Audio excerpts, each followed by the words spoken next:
Hi, my name's Colin and I want to talk to you about what's happening in Russia at this moment in time in 2013. But first, I want to let you know that myself and my husband Paul went to Russia some years ago and we had a very positive experience in doing that. It was some place that Paul had always wanted to go, and as we were going back to the UK to see family and friends, we thought we'd stay there for a little while and just explore Moscow.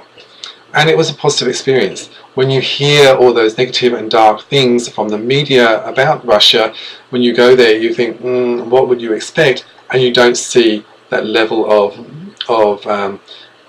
darkness, I suppose you can say, or negativity. You see people just going on with their lives. And this is good. And we were going to go back. We thought we'd go back. We would like to go see St. Petersburg. However, that's not going to happen now.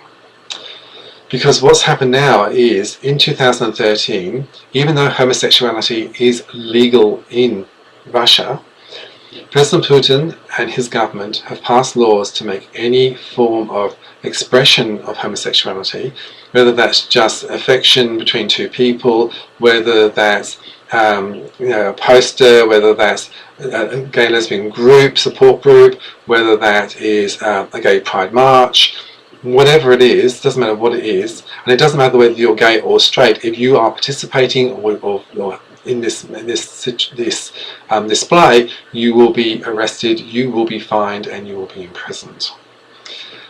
This is really sad, because here are the people who are actually, okay.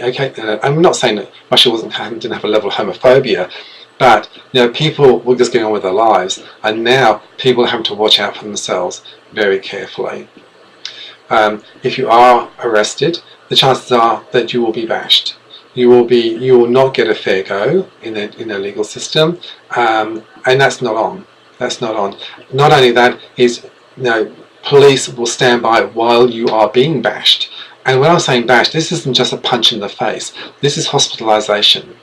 This is broken bones. This is a lot of trauma, physical and emotionally.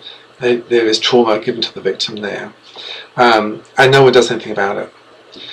The gay and lesbian community out there in Russia are trying to have a voice. They're trying to get out there. They are protesting, but they need our help. What also is happening in Russia at the moment is they're now looking at extending those laws and taking children away from their gay and lesbian parents and putting them into care. I can't imagine what that would be like as a parent, having my child taken away from me, and the child knowing that there is this loving parent there for them, only and they can't, and they're going to end up in this institution that will care nothing.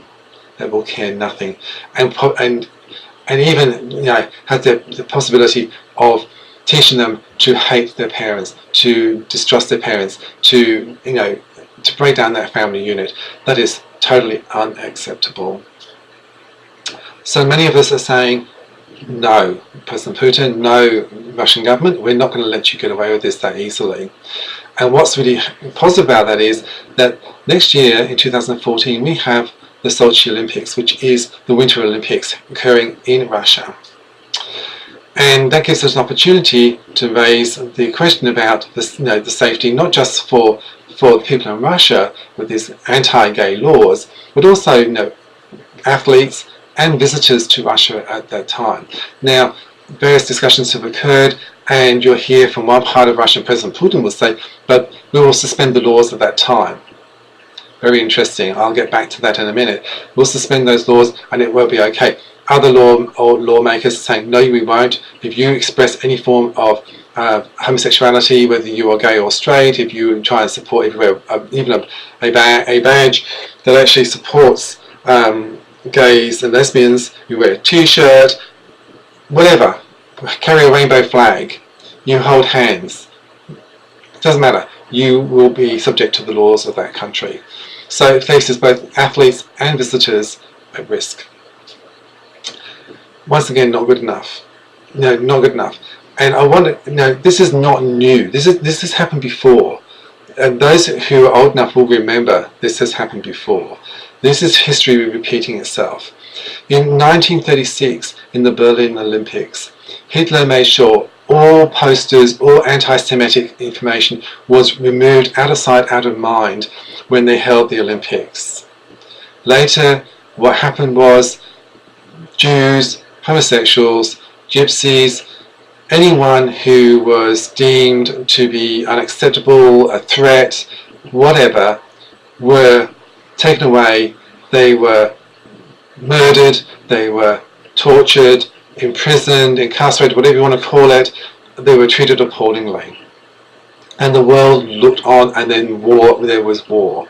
But these people, all those people suffered because of Hitler, basically. What happened? You know what happened in that war.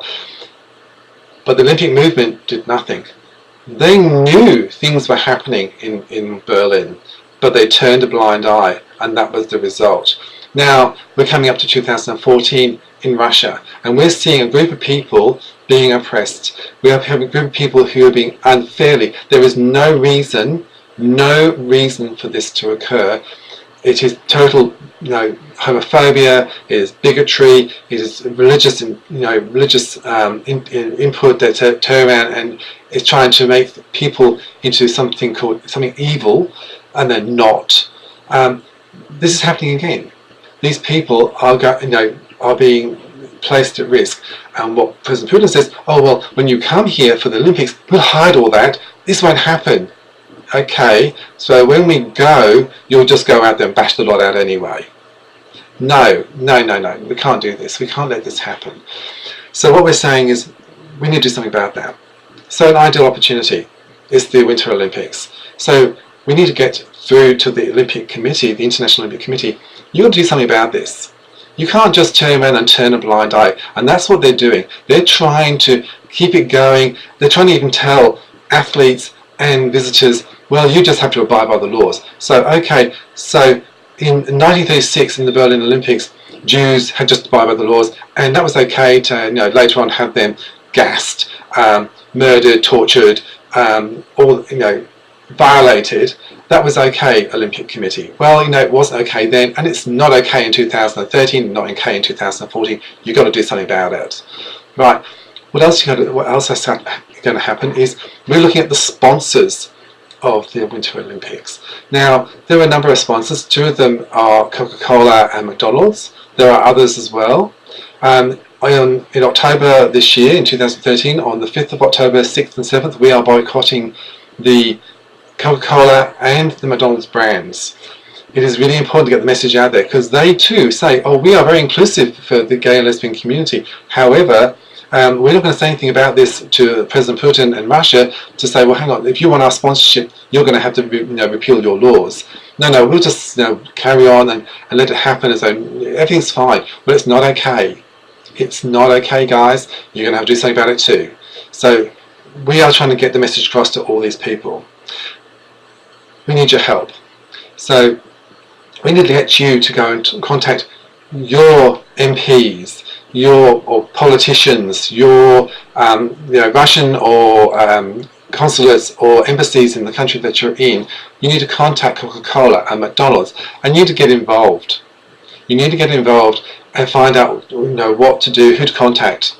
And I'll try and put some contact details on the end of this video. The other thing I just want to say to you is I want to quote something from Trauma and Recovery by Judith Herman.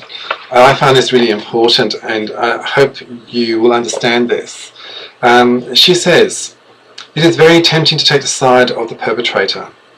All the perpetrator asks is that the bystander do nothing. He appeals to the universal desire to see, hear and speak no evil. The victim, on the contrary, asks the bystander to share the burden of pain. The victim demands action, engagement and remembering. This is important. We need to help the victim. We cannot be bystanders. By being bystanders, we are saying that we support what Russia is doing to the gay and lesbian people and to the children of gays and lesbians. We have to stand and say no. I ask you to join with me and others around the world to get this message across. Thank you.